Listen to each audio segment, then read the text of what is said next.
and they seem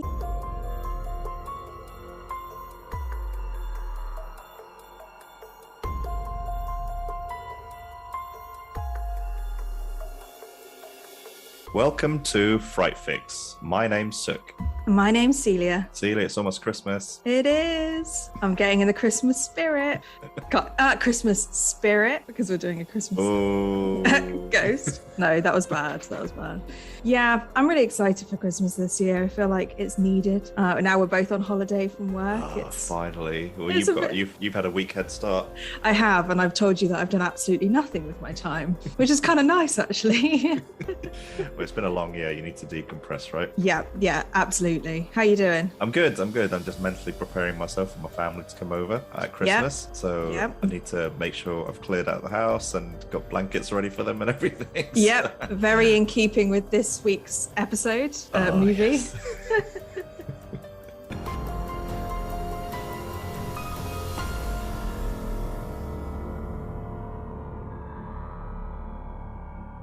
Yeah, so this week we'll be reviewing the 2015 horror comedy Krampus, directed by Michael Dougherty, starring Toni Collette and Adam Scott. So this will be our last episode of Fright Fix for 2021. We're going to take a little Christmas break for about 2 weeks, and then we'll be back in January for another year of Fright Fix. Yeah! You can find your Fright Fix anywhere you listen to podcasts. Follow us on social media at Fright Fix Podcast and subscribe to our YouTube channel, Fright Fix. As usual, before we continue, I'm going to give you the spoiler warning. If you haven't watched the movie, it's currently available on Netflix, in the UK at least. So pop over there, give it a watch, and then come back when you're ready. I did notice that on Netflix it says that Krampus is only available until the 24th or 5th of December. What? I know, obviously in keeping with Christmas. So you've got to go and watch it quickly on Netflix. And then it might go. So when his dysfunctional family clashes over the holidays, young Max is disillusioned and turns his back on Christmas. Little does he know, this lack of festive spirit has unleashed the wrath of Krampus, a demonic force of ancient evil intended on punishing non-believers. All hell breaks loose as beloved holiday icons take on a monstrous life of their own, laying siege to the fractured family's home and forcing them to fight for each other if they hope to survive. That description makes it sound like a serious action movie. We have to kind of let the readers know that this is actually like a really black comedy. Yeah, it's not as, I mean, it's intense, but it's not as like epic as it sounds in that description. It's not like a journey of survival and love and loss, and it's not. Yes, I want to watch that movie that you. Yeah, it's quite cool. So what did you think of Krampus? Well, I mean, I love a good Christmas film and I love a good horror film. So I'm kind of glad that we have something in that realm with this. Like, it is extremely Christmassy and it does have a lot of horror elements in it. Yes. I think you've kind of got this classic Christmas film about a family who can't get along at Christmas. Like, you see it in most Christmas films where they've lost the meaning of Christmas and they have to get it back, which is like the comedy part of it, which is basically the whole first act is just your generic Christmas film. And then you have your horror film, which is the second half, which is like your home is being invaded by spirits and, you know, like it says, all hell breaks loose. And then in all of that, you've got this comedy that runs through it all, which kind of adds another layer to it. So there is a lot going on in this film, and it is really high budget, and it's enjoyable and Christmassy in a really weird way. Like when you think about what the story is and how it ends, like it does kind of try and teach you the meaning of Christmas and family while also being a horror film. But having said all that, it's a hard one to judge because I know that it's not taking itself too seriously, or I hope it's not taking itself too seriously, because it is a bit ridiculous and it kind of falls into the realm of like Drag Me to Hell and things like that, where it's very camp, it's very expressive, you know, and so it's hard to say, oh, this is a really bad film because it's ridiculous, when if that's what they're trying to do, they've kind of done it quite well. It's one to toss up, but I think you have to kind of leave your critic at the door and just watch it for what it is and not expect too much from it. I don't know.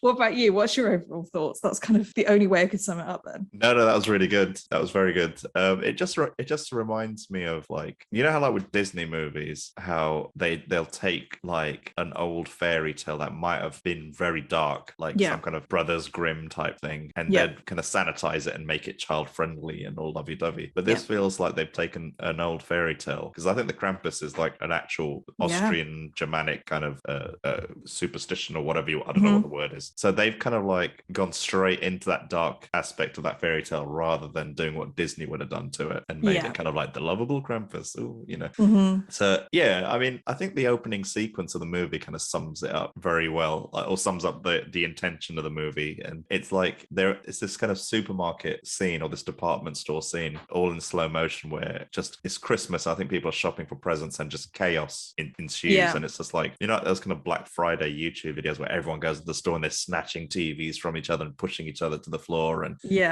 there's like a nativity play happening in the background, and that's just all going to, you know, into flames and whatnot. Yeah. And it just kind of shows the kind of perversion of Christmas or just the commercialization of Christmas and how everyone's so interested in things and products and just, you know, like things at a surface, like Christmas at a surface level. And it's funny because over the top of that opening sequence, you've got it's beginning to look a lot like Christmas playing. Yeah. And it's kind of true. It is beginning to look a lot like Christmas, but what Christmas looks like now rather than maybe what Bing Crosby would have thought back in the 30s or 40s or whatever it was. I think it was Bing Crosby. That sounds like, I'm not sure. But yeah, or what people imagine Christmas looks like. Like we think of it as all lovey-dovey fairy tales, but what it actually is people punching each other over a TV. Like, yeah, you're right. That opening scene is a perfect summary. Yeah, and but other than that, I thought the movie was shot very well. I thought the production quality was really good. It reminded me, like the opening part of the movie, at least, like the first half, as you mentioned, it's like a traditional Christmas movie. It just reminded me a lot of Home Alone. Yeah, and like when all the families come together and they're, you know, rushing around doing their Christmas things and getting dinner ready and all that stuff. Like, yeah, it reminded me of the quality of Home Alone. Like, you know, nothing about it felt cheap. It felt like sometimes when you get like a lower budget kind of indie type movie, or, you know, a movie that maybe the studio hasn't got a massive amount of faith in, like you can tell that things look cheap. But here, nothing about this movie felt cheap. It felt like a very considered movie. Like there was dedication and commitment to it, which I respected. Yeah. And I can't really add very much to what you've already said, because I think we're along the same lines. But Krampus reminded me a lot of, and there might actually be a connection there, I'm not sure, but it reminded me a lot of, you know, when Dwight in The Office that plays Belschnickel? Yeah, I think I was thinking that.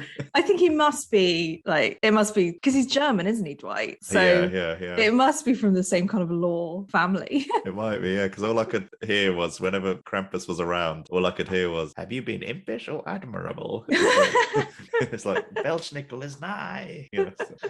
It must be, because it's like that. Like you said, the Germanic folklore that is around Christmas and Krampus and all of that is very entwined in the film. Yeah, you're right. And also the Home Alone thing. I was thinking exactly the same thing, but for the second half as well, because it's basically a family. There's a home invasion, and the family's trying to stop the people getting in, which is kind of what Home Alone is. They don't use traps and stuff to try and get them, but it basically is like a really dark Home Alone, just with a whole family rather than one person. It's like if the Home Alone met the Purge, or the first oh my Purge, god, yes, that is exactly what it is. You know what? Just write a review of this film and just write that, and everybody would get it instantly. That's the elevator pitch, isn't it? Yeah.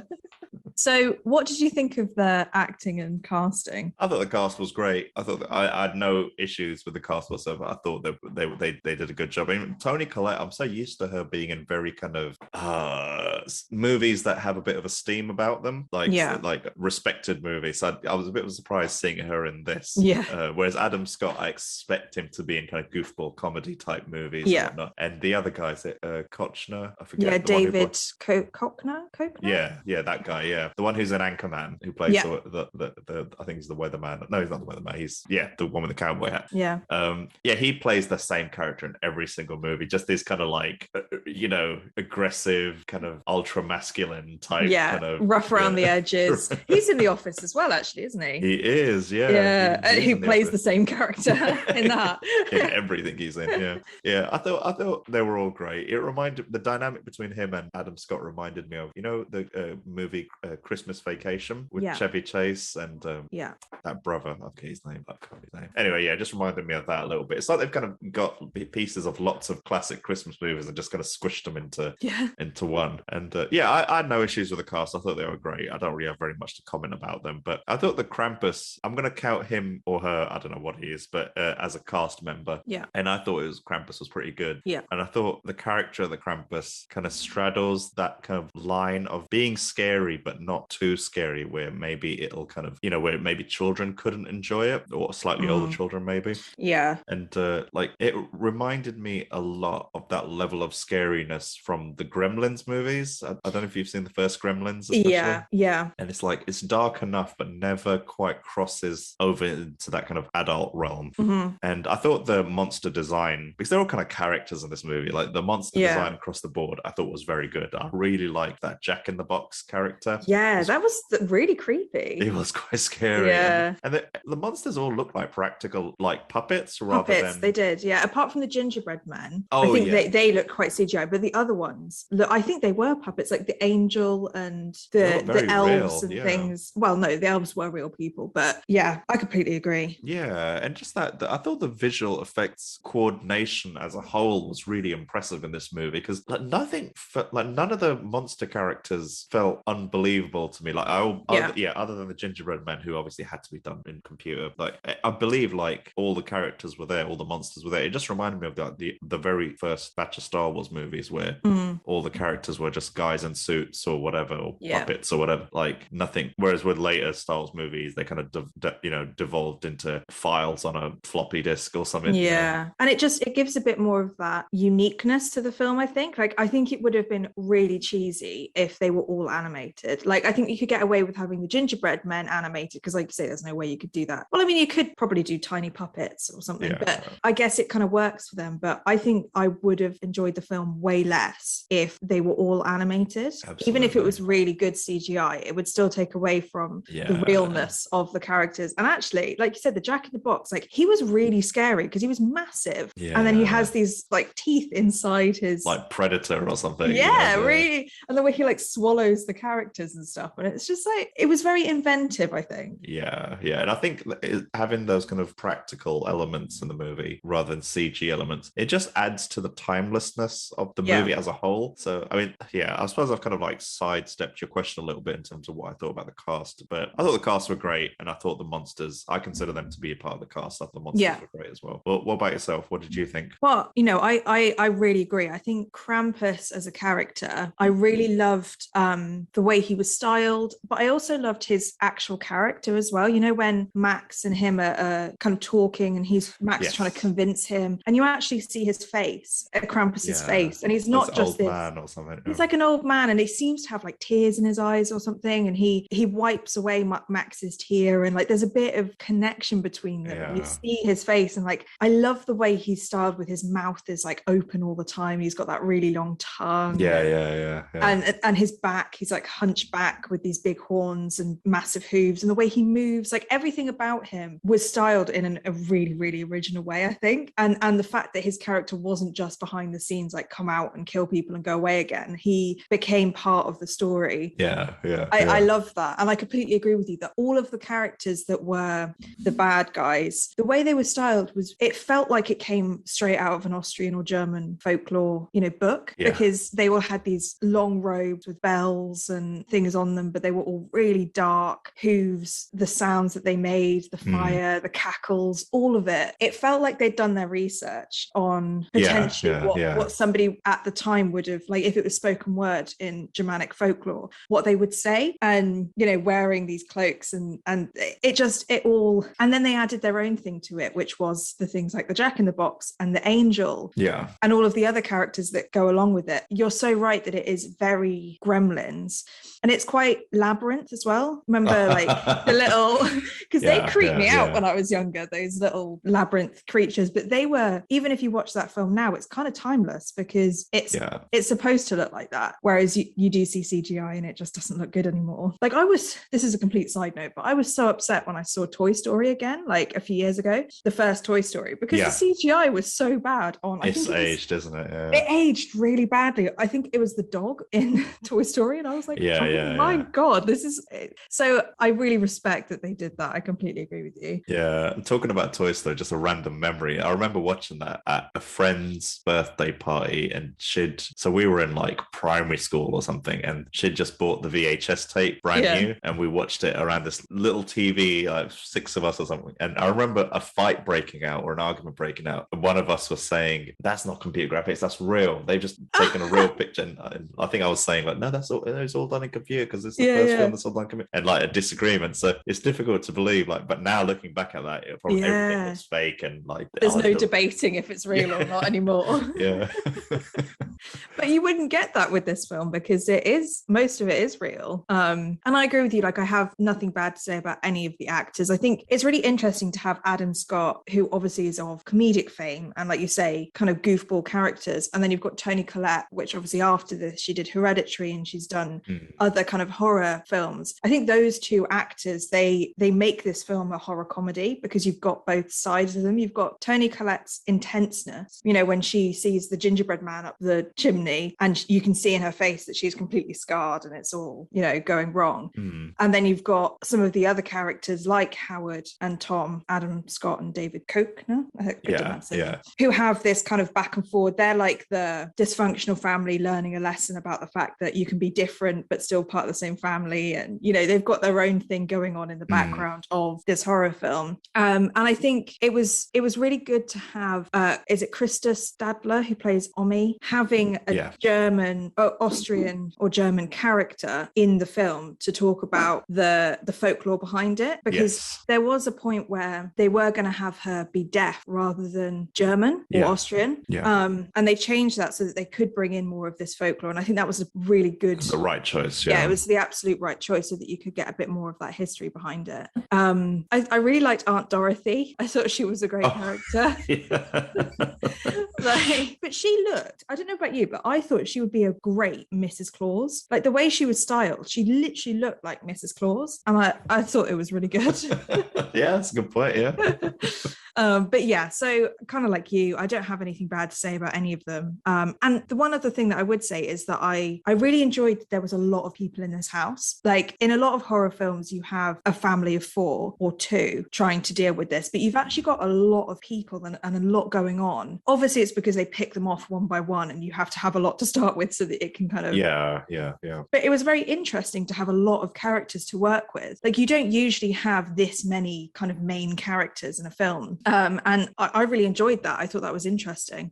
You got to see a lot from each of them, and they didn't feel like they were just there. It felt like they were there for a purpose, even if that purpose was for them to disappear. Like the older sister, I feel like her purpose was to be the one that disappeared first. But she still had, you know, a personality, and she still did stuff. I mean, it's funny with her because even though she kind of was absent most of the film and went out in the first like 10 minutes of the film or 15 minutes, like I remembered her more than I remembered all the little children, because they just blurred into one for me after a while. It just like those 4 whatever obnoxious little kids, they just blurred into one and couldn't even tell them apart after a while. It's true. And I just like that there were enough characters for it to feel like they're being picked off one by one, and it started kind of early and worked its way through. So that's kind of nice. Kind of it. So tell me about like any favorite scenes or favorite moments from Krampus. Yeah, well, I mean, we've already said 2 of them. I mean, the opening scene I really liked because, like you said, it just epitomizes what people think Christmas is about. I really like the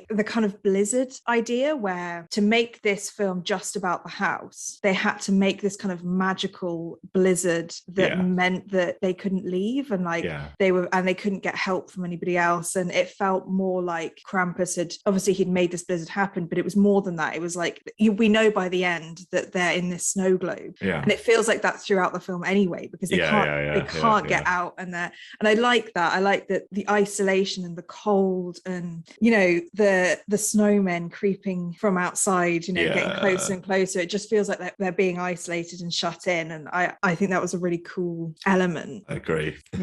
I really like the cartoon memory that Omi goes through when she talks about her past and Krampus's story. I think we saw it in Candyman as well. Was it Candyman? Oh yeah, there's animations in there as well. Yeah, but like they're kind of puppetry. like, yeah, it's like puppetry. It's like paper cartoon Shadow elements. puppets. Yeah, shadow puppets. And then you've got, I like that they did that and they didn't just do a cut back to, you know, real people acting it out. I think that kind of broke up the film a bit and it made it more like folklore because that would be, it's kind of like a storybook. Like she opens the book and she tells the story of Krampus. Yes. Yeah. Through this. And I thought that was a really good kind of extra. I was kind of debating whether I liked the ending. And I think I do. So the ending is they all end up disappearing from the real world. And then Max wakes up at the end after he's been thrown into hell, basically. He wakes up at the end and it's Christmas Day and it was all a dream.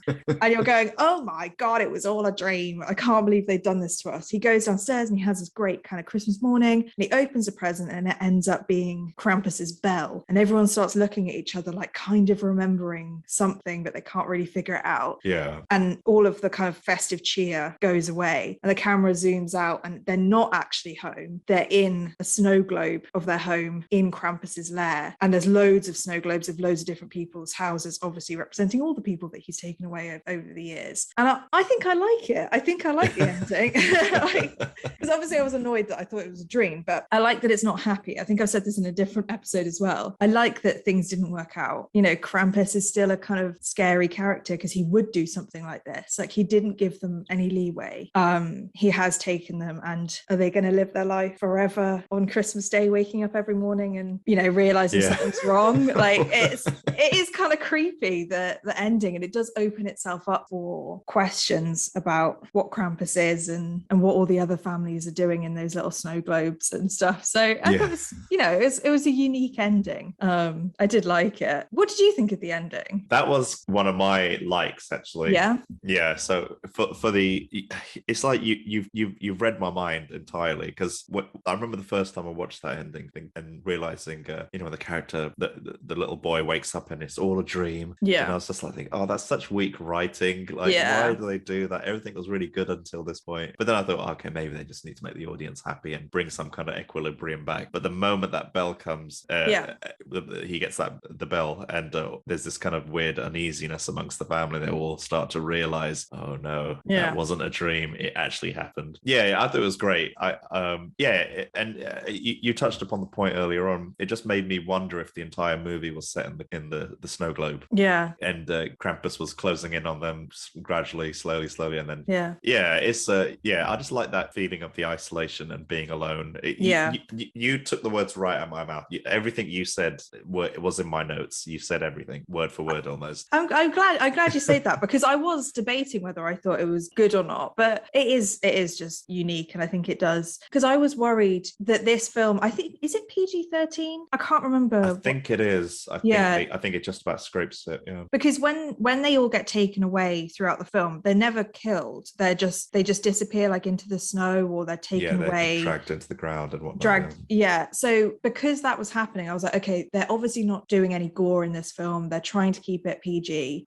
Does that mean that it has to have a happy ending? Because if like young teenagers, like 13-year-olds, are watching it, would they want to have a happy ending? So when he woke up, I was like, all right, well, that's what they've done now, because they're trying to balance it. And so not ending that way actually, you know, was pretty good. But yeah, so I think for me it was less about the scenes of this film and more of the styling of the film and everything together that made this film enjoyable. Like in some films that we've reviewed, I've had very specific scenes where I'm like, they did a really cool thing there. But in this, it feels like it's more of just like an overall sense of it being good rather than specific bits. Like it felt really Christmassy, and I think that is something that I want to get across in the likes, is that it felt like a Christmas film because there were loads of things about it that were Christmas related. Like I've seen horror films where they've been set around Christmas and it's not Christmas. It's not a Christmas film. It's just like a winter film or whatever. This is definitely a Christmas film. And I thought that was really cool. Yeah. But yeah, so that was it. What about you? You've said pretty much dot for dot, like point for point. I'm taking all of your points today. No. It's just I don't think we've been this aligned on a movie in a long time. So like, I'll just touch upon like elements I liked. Like I liked how with the family as a whole, like how they are all very disconnected, and they only really start to connect once they lose the electricity. Yeah. And it's just like, I like how kind of the grandmother's kind of old-fashioned analog methods of doing things is maybe more of a better representation of what Christmas might be all about. Yeah. Or yeah, so it's cool to see them as the film progresses. It's cool to see them kind of like the family come together, and I suppose that's kind of like any good Christmas movie. Like everything's a bit chaotic or a bit materialistic, and then slowly it's like, oh, this is the true meaning of Christmas. But this one, I found with this film, they don't shove it down your throat like, oh, now I understand the true meaning of Christmas. You know, like it's like you see it happen. You don't. It's like they don't scream about it. You just see it happen, and I like that. And I really liked that the whole mystery portion of the first part of the movie. You know, when they're like when the blizzards kicked in and they're going to look for the daughter, and when the dads go out adventuring. There's just something about that. Like they can barely see ahead of them, and they're just they're going through the snow, and they find these kind of abandoned cars and stuff. It just reminded me a lot of like a horror video game, and just the abandoned homes, and like you're exploring the world, like trying to figure out what's going on. It's like you might not necessarily see like monsters around, but you can tell something is not right, and there may be monsters around a corner or something. So it's just that kind of eerie, unsettling kind of I mean, at that point I don't think you even realize that it's going to be a monster movie or something, but it's I like that kind of vibe of the movie. And like you mentioned, I really like the animation sequence when the grandmother's telling the explanation of who Krampus is or whatever. It just like that, along with the rest of the movie, it just felt like no expense was spared, and it's like they'd really put a lot of thought into this movie, and that little animation piece almost felt like a trailer to another movie that I'd like to see. The origin stories of Omi and her life. It also reminded me of another pretty good Christmas movie called Claus. It's on Netflix. Yes. That's so good. That just came out of nowhere. I thought it was fantastic. That was amazing. Because when I was watching that for the first, this is a complete sidetrack, but when I watched that, I was like, oh, it's going to be another one of those like boring Christmas films that do the same thing over and over again. And by the end, I was blubbing. I was like, oh my God, this is so good. I agree. Yeah, it's a shame it's not a horror movie because we can't review this, but that's fantastic. That is very off-brand if we did that. Maybe every year we should review a movie that isn't a horror movie. But, the mystery film, what could it be? Is it going to be a romance? Is it going to be a cartoon? Yeah, like a movie that's so terrible it's terrifying. I like it. You can always make a connection. I like the moment when Howard's being chased by the gingerbread psycho, and then the dog comes and eats up the gingerbread man. Any movie with a dog moment is always a winner. Yeah, dog saves the day once again. And I was just going to touch upon the snow globe element and this whole thing being a dream, but you'd already mentioned it. So I mean, those are like bits. I liked a lot of this movie, but those are just some of the standout moments. And obviously, I liked the monster moments, especially when the Jack in the Box character is first revealed, and that kind of vacant stare on his face. He's got tiny eyes. I think that's what it is. Like, it's really disconcerting. He's got like pinprick eyes and this massive mouth. Or if you see like a character that has no eyes just looking at you, that can also be quite scary. Really scary. Well, what about your dislikes then? I mean, we haven't really said any yet, so it'd be interesting to see what you didn't like about the film. Oh man, like my dislikes with this, there's nothing. There really isn't anything. It's I mean, there were little bits that irked me a little bit, but I think it may have been intentional. Like, the moment when the whole family's asleep for the first time, and they're all on the floor together, like in their blankets or whatever, and there's this one kid that has an iPad in his hand, and it's still on, and the battery's at 1%, and I was just like that kind of just sums up the Western world to me. It's just a waste of energy. It's just like waste, like the carelessness of it, and it's just that stuff really annoys me. It's like how was this child raised to not like conserve energy on an iPad? That got me, but I think that was intentional and probably part of the character. And maybe that 1% of the battery represented they're coming to the end of the first half of the movie, and the battery's going to die and all hell's going to break loose. Maybe that was a visual kind of consumerism is dead, capitalism is dead. Now it's just back to the old ways of fire and exactly. And I mean, I had a couple other points, but they're like non-points. It's nothing. I mean, there really was not anything I disliked about this movie. That's so interesting. Anything legitimate. There was nothing. What about yourself? See, that's really annoying, because usually you've got some really good dislikes and I can play off them because I never have any good ones.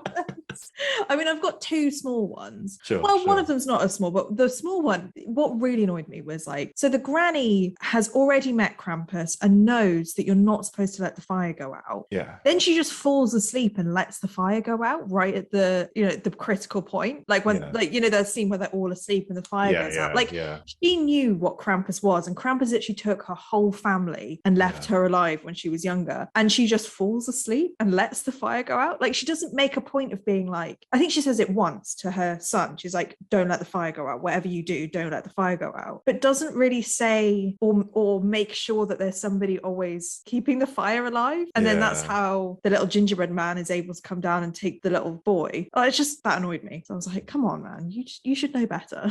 That's a really good point, because I never even thought about that. That's a really good point. Like, where obviously Adam Scott's character, that's his mother, I think, right? Yeah. And then surely in his 40 or whatever, how many years of existence, they would have had this conversation at some point, and maybe he would have been alert to this stuff because he was raised on this, or you know what I mean? Like, that's such a good point, because at some point he would have lost his spirit of Christmas, because he ends up being quite a capitalist like person who's addicted to work and whatever. Like, surely she would have told him then, like, be careful. I just had this idea in my head right now. I don't even know if it's like, I've not thought this through, but it'd be interesting if grandma always made a point of living in homes that didn't have fireplaces. And then suddenly one Christmas when all hell breaks, suddenly in their living room this fireplace just appears, and it's all like just broken the wall and everything, and she becomes terrified. It's like, oh no, she can't escape Krampus, or Krampus. I love that idea. Or like, and then she could have more weird traditions that she does that try and keep Krampus away. And then everyone's like, oh, it's just Granny, like she's always like that. But then we find out later that that's her trying to protect the family from Krampus, and then those things end up not working, and stuff goes wrong, because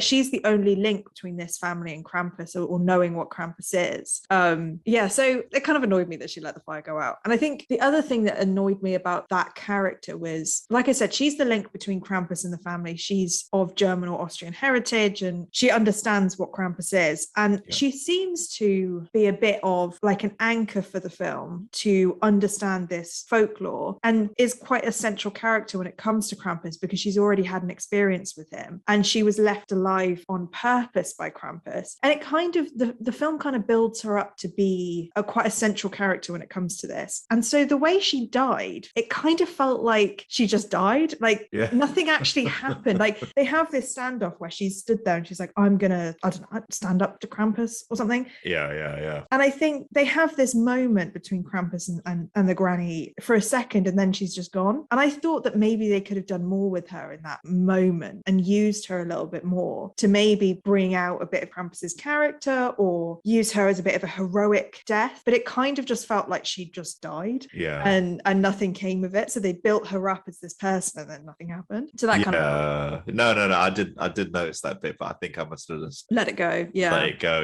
No, you're absolutely right. And now you mentioned it, like, throughout the movie, do the characters really learn what the spirit of Christmas is meant to be? Like, do they even? So there's no real. Well, I suppose then that would probably justify the bad ending for them, I guess. So. Well, Max does, I think. I think he's the only, because he's the one that says like take me instead of my family. Like, he understands that family is important, but I guess the meaning of Christmas isn't really in there. It's not like, but he does feel bad for not believing in Santa anymore. But you're right. There isn't a massive like they've learned their lesson thing. But maybe the lesson isn't for the family; it's for us. Like, maybe they're just the vehicle for us to understand. Absolutely, I think that's the only way I can justify it.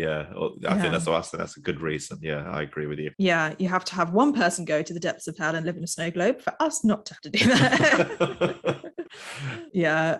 But I mean, it's very small dislikes like that, and the fact that like it took me a long time to wrap my head around why this family was chosen and not every family, because every family basically goes through what this family's going through, where kids grow up and they realize that they don't actually care about Christmas because they don't believe in Santa, and like there's a lot of dysfunction in families and things. And it did take me a while to think, well, why is this family now being targeted by Krampus? Like, have they, because all he did was rip up a letter to Santa. Like, if that's the catalyst, this, that's fine. But it felt a little bit like they could have done something a bit more to make the Krampus come after them so that he realizes what he's done wrong. Because I thought that was quite an innocent thing for him to do. And I was like, if Krampus goes after every child that does that, which is basically every child at some point in their life, there would be nobody left in the world. That's a fair point. But yeah, that's it basically. So not that much actually. So what would be your Fright Fix rating for Krampus?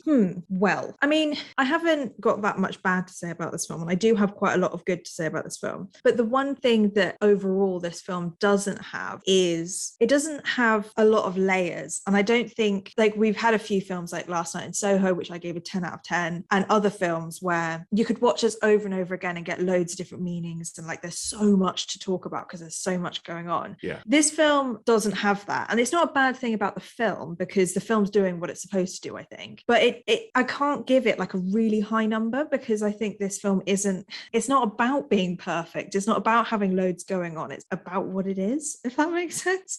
Yeah. So I feel like it doesn't justify being really, really high, even though it was good and I don't have much bad to say about it. I think I'll probably give this film, you probably think I'm going to be really harsh, but go on, put me out my misery. I'll probably give it a 7 out of 10. Oh, okay. There you go. Say lower than that. No. I feel like it just doesn't justify being an amazing film. Yeah. It's good in its own right, but it is a Christmas horror comedy. Like, it does have a bar in which it can't really get higher for me. Yeah. When that's what it's doing. So yeah, I think a 7 out of 10 is probably all I can give it. What about you? I think that's fair. I think that's totally fair. Like when I first watched this movie, so I think Jess was watching it. I think it was last year or year before, I can't remember. So I'd walked in on her watching it, and it was the moment when the elves break through the window and they're just running around the living room. And I remember thinking, like, so going back a step, like when this film came to my attention, I was at the San Diego Comic-Con when they nice. So like Adam Scott, Tony Collette, and the director had come on stage, and they were like revealing the trailer for the first time. And I remember thinking, oh, that looks pretty good. Like, yeah, I'm totally on board for that. That looks pretty good. And but then when I walked in on Jess watching the film and I saw that elf bit, I was like, oh man, this looks rubbish. Like, I don't care about this. But I like Jess asked me to watch it, I think the subsequent year or something, and she said, like, just watch it. It's pretty good. Yeah. And I'm glad she made me watch it. Yeah. So I enjoyed it a lot, and it's become a movie that we watch every Christmas now. And it's just kind of like become a Christmas tradition film for us. Like, I like that. Yeah, like much in the same way that, like, when I was a kid, I watched Gremlins every single year and Home Alone every single year. So it's like, it's entertaining. It's not like hardcore horror, but it's stuck with me for a long time. And I think I'll be watching it again in the next couple of days when the family comes over. I think when Mum and Dad come over, we'll probably watch it with them. And for me, it in terms of Christmas movies, it is up there. Like, if there was a top 10 list of Christmas movies, like Home Alone, Gremlins, It's a Wonderful Life, White Christmas, like, it for me, it's in that list, that short list now. Charlie Brown, the Christmas special, or whatever, I forget what it's called.